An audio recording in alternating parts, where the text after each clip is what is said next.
ধন্যবাদ, অসংখ্য ধন্যবাদ আপনাদের সশরীরে উপস্থিতির জন্য।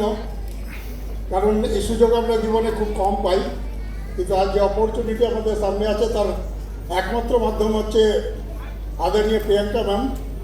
आज हमारे यहाँ आने का सबसे बड़ा जो मकसद है वो है, आप सबको पता ही चल गया होगा कि हम किस उद्देश्य से यहाँ आए हैं और इस उद्देश्य को पूरा होगा ये बिल्कुल गारंटी है। तो हम सब खुश नसीब हैं। धन्यवाद प्रियंका मैम, धन्यवाद आरसीएम, धन्यवाद किशोर, जो हम सबको हम जो इग्नोर करते थे दुनिया में, जिन हमें हमारे पीछे कोई बात ही नहीं बनती थी महिलाओं के लिए, खास करके इनको अबला कहा जाता था। बड़ा अफसोस होता था कि ये अबला नहीं है। अब मुझे लग रहा है किशोर और आरसीएम जो बीड़ा उठाया है ये अबला सबका तबला बजा के छोड़ेगा। मुझे बिल्कुल यकीन और विश्वास है, क्योंकि हम सब वो खुशनसीब लोग हैं जो हमें ये मौका मिला। हम जैसे लोगों के पास कोई जरिया नहीं था, कोई माध्यम नहीं था कि हम अपनी ज़िंदगी को बेहतर ढंग से जी ले। कामयाबी तो दूर की बात थी, कोई रास्ता नहीं था।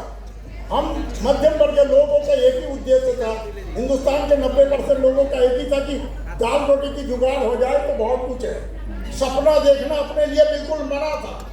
हम आम आदमी सपना देखने के कोई रास्ता नहीं था। लेकिन धन्यवाद आरसीएम का, थैंक यू आरसीएम। हम सब बड़े खुशनसीब हैं, ऊपर वाले का बहुत बड़ा रहम व करम है कि हमारी ज़िंदगी में आरसीएम आई। आरसीएम अगर नगर ना होता तो मुझे यहाँ तो दूर की बात शायद इस दुनिया में भी ना होता, क्योंकि हम एक साधारण से रेल कर्मचारी थे, रेलवे एम्प्लॉई थे, रेलवे की नौकरी करके अपना दिनचर्या पालन करते थे। सपना देखने का कोई सवाल ही नहीं था, लेकिन थे तो आदमी, कहते थे इंसान, और हमारा मकसद था कामयाबी। क्योंकि ऊपर वाले जब दो टांग में भेजा है तो उद्देश्य क्या है, मकसद क्या होना चाहिए, कामयाबी। लेकिन कोई रास्ता ही नजर नहीं आता था। आज से 23 साल पहले जब आरसीएम का नाम सुना, आरसीएम में कुछ भी नहीं था उस समय, सिर्फ वो भी खुश नसीब है हम लोग कि वो 2500 किलोमीटर दूर से अचानक 1.5-2 साल में हमारे पास ये सिस्टम आया, और सुनते ही समझ गए कि अब दुनिया की कोई ताकत नहीं हमें कामयाबी से रोक सके। उसी दिन से शपथ लिया, कसम खाया, ठान लिया, मकसद बना लिया कि कामयाब हिंदुस्तान को कामयाबी दिखा देंगे। और आज लगे रहने का नतीजा, आज इतनी बड़ी फौज अपने साथ तैयार हो गई है। पहले सोचा कि हमारे लिए सिर्फ आरसीएम है, महिलाओं के लिए शायद कोई रास्ता नहीं है। उस समय गिनी चुनी महिलाएं दाल रोटी के लिए या कुछ करने के लिए आरसीएम में आती थी। लेकिन धन्यवाद करना, जितना भी धन्यवाद करूं, जितना भी इनका शुक्रगुजार बनूं प्रियंका मैम का, उन्होंने जो बीड़ा उठाया, शुरुआती दौर से मैम को देखते थे, आज से नहीं। हम लोग पिछले 23-24 साल से, प्रियंका मैम उस समय छोटी थी, हम लोग जब आरसीएम के लिए वहाँ जाते थे, लेकिन उनका ललक देख के, उनकी चाहत देख के मुझे लगता था ये तो कुछ करेंगे। सौरभ सर को देखते थे, उनके अंदर जो उनसे मिलते थे, बैठते थे कभी कभी, और उनके अंदर से जो आवाज़ आती थी, मुझे लगता था कि वाकई में हम सब बड़े खुशनसीब हैं कि हम जिस उद्देश्य से पैदा हुए उस उद्देश्य को पूरा करेंगे। हिंदुस्तान की आर्थिक आज़ादी अपना मकसद है और उसको करके रहेंगे।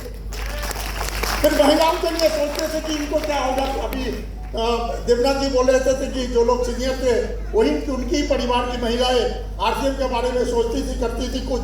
लेकिन अब जो बीड़ा, आप जो आपको रास्ता मिला है, आज जो आपको जरिया मिला है, किशोर जैसा जो आपको सिस्टम मिला है, यकीन और गारंटी से कह सकते हैं, इस हॉल में बैठी हुई नहीं, आपको गारंटी है कामयाब बनेंगे, आप तो करोड़पति बनेंगे।